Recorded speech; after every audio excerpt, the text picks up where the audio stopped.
I like to use a wooden billet because it's slower and it's got more compressive nature to it, and it's less shocky, and so the flakes tend to run better. If at times you find that you are not taking the flakes, you can remake your platform, but you can also go to a harder, less compressive percussor sometimes and achieve the same goal. Okay, so I'm going to hit on the end. This is a little low. The platform is too close to the center line though. I'm going to try and lower that platform a little bit.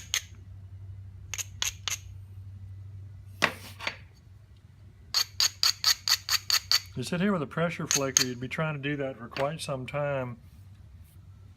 And you get little weenie looking pressure flakes. But the support has to be right when you hit on the ends. You can't allow bending forces.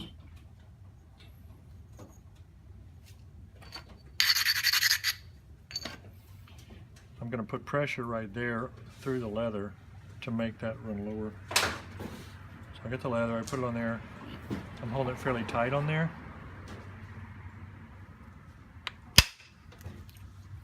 And because I held it fairly tight on there, see it sunk it, made it go lower.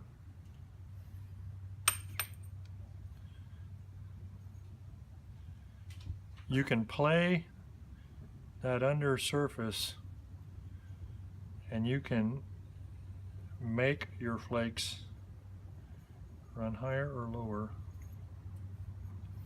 I need to come on in though because I'm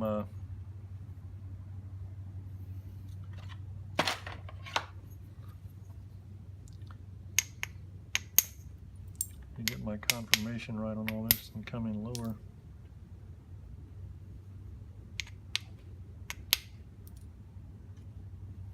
I think I want to do that with pressure flaker because that's just a big square edge and it's on the front end. Well, I can hit probably right there and get a little bit of it. Still better do it with the pressure flaker. It's much safer. There's no real reason to some risks there's no reason to take. No benefit. It's not like I can do a big old honk and flake that does a bunch of good. See this, actually I could do some thickness in here, but that's a real knife edge kind of platform that I need to do something about. I need to do this with a pressure flaker too and then come in on that. I need to get the ends right.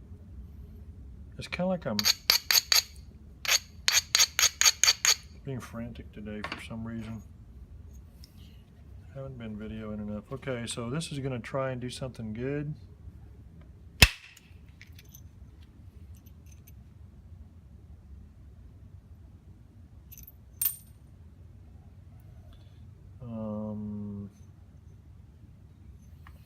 This is going to try and do something good, but I'm going to raise it up and stiffen it up a lot. And I'm going to try and run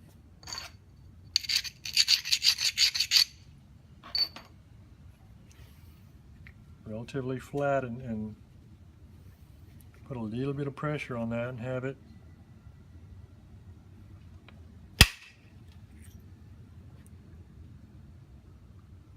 That looks almost like that. The other one I thought looked like a fish, and this one looks kind of like a weird fish too.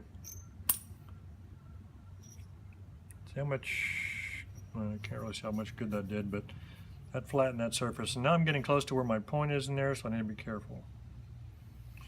Got a little blender going here.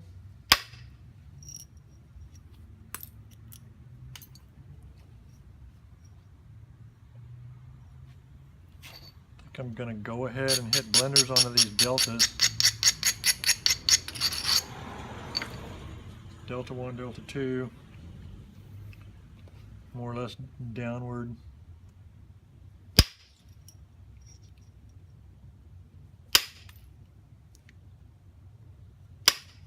You can pick this kind of stuff off with your pressure flaker. Sometimes indirect will be considerably faster.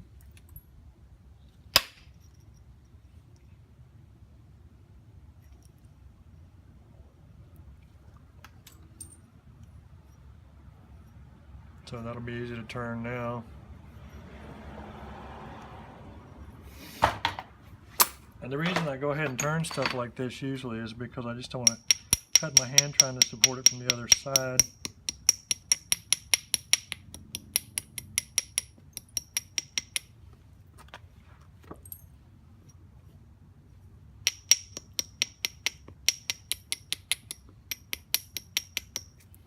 Getting things a little bit more sensible here.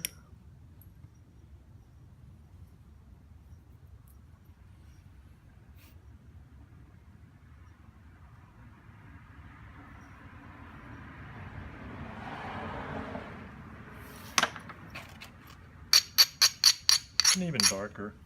Y'all still there? I'll do a couple more with this, and I'm gonna probably be done with the large thing, and it's getting narrow enough to where I can go to the 1/4 inch if I want to do indirect. Just a blender. Another blender. But I'm keeping them fairly flat going in. Don't want to build convexity.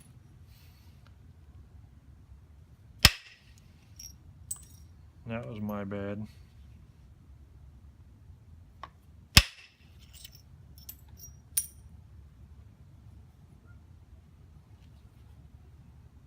That was a bad error there. And I don't really think it failed the platform so much as I probably, because this camera's sitting here, I kind of am swinging a little different or doing everything a little different. I probably swung a little weird on that one.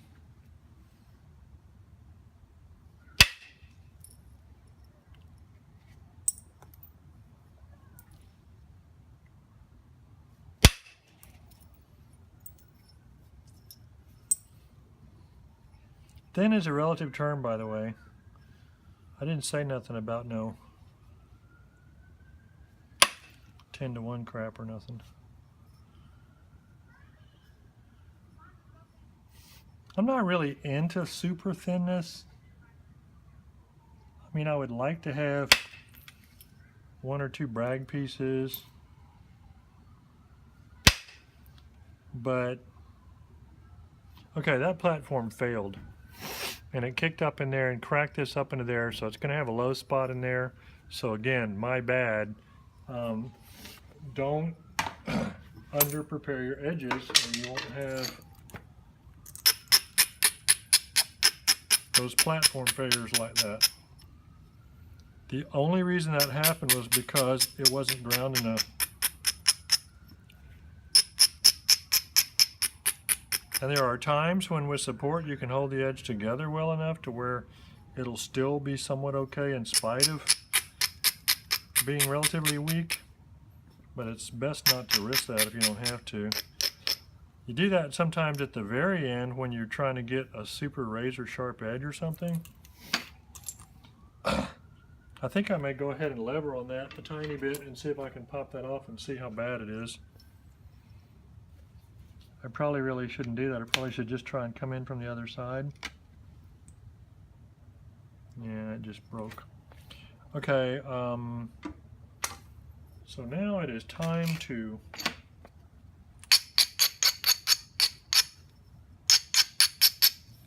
look at this a little bit. I haven't been paying enough attention to it. It's still actually kind of thick.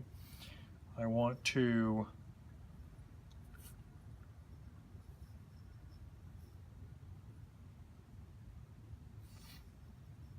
I wish I knew how much that goes down in there, because I can just make this the point up here if it's much of an issue, where it might confound making a good base.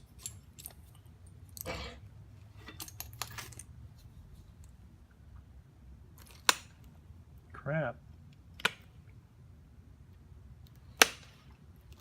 Well. Now when you want to do a bunch of thinning with your pressure flaking,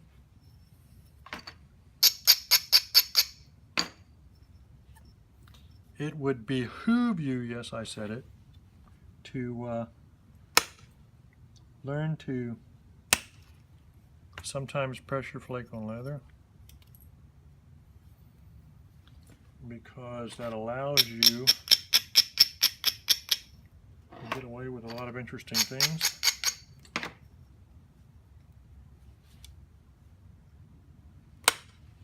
But if you don't want to pressure flake on leather, get your backwards stuff there and lean in. And if you're not getting an aggressive enough inward angle, you can even go to a hand flaker and cant your wrist backward. Even more than you can with your issue stick. It's harder on your wrist. Where's my hand flaker? There's a hand flaker. Dang! Gonna be one of them days. You can cant this wrist back, but you can cant this wrist back too, like this, and you can really get some serious major straight in kind of angle.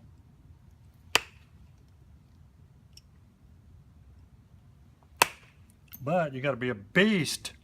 See, that flake ran an inch and it's flat, just flat in.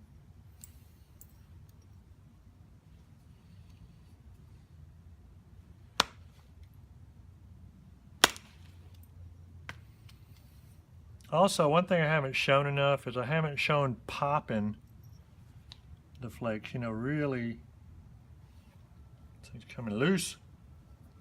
You need to put some Loctite on it.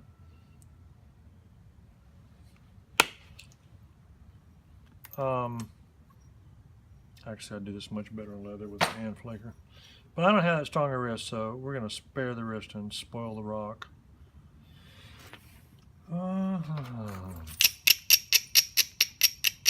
Okay, so where is my little problem? Right there. So if I were to shoot a flute flake down this sucker, we would probably knock out that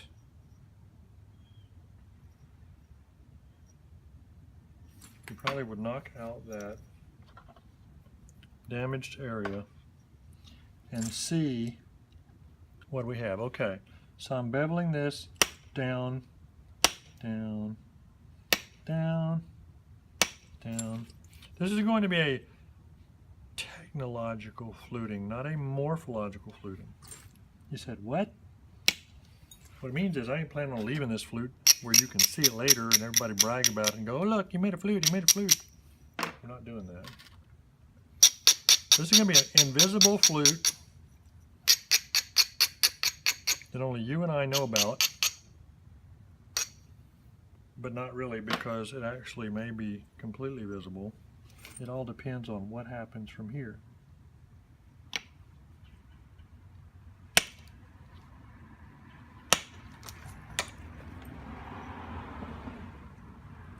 Ooh. This is deadly. Oh yeah, that's dangerous. Oh well. Let's hit it with 1/4 inch. Why 1/4 inch, you say? Why not? We are going to stretch leather tightly across the face because I have made this ugly little platform way too close to the center line. So if I don't redirect the force properly, I'm going to be putting bending forces on this thing and be sitting here with 2 halves of a piece and you're going to be laughing at me.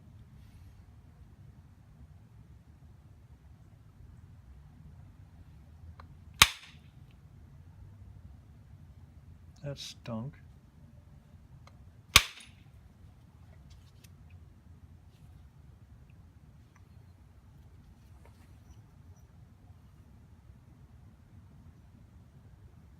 I think I'm retiring to Costa Rica.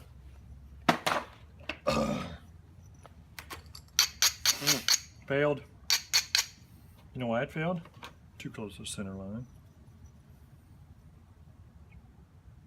That plus kind of shocky force.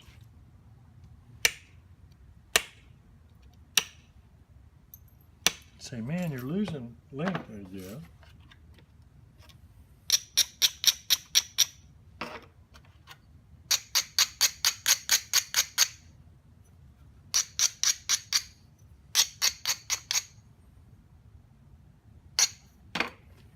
Alright, to heck with this.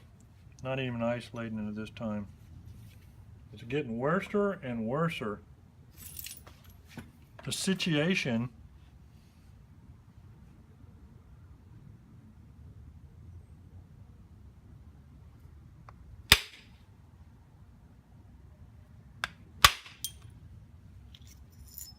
dang! See, even a broke clock is right twice a day. That thing right there was that little thing that I was trying to see how deep it ran. And blew it out of there.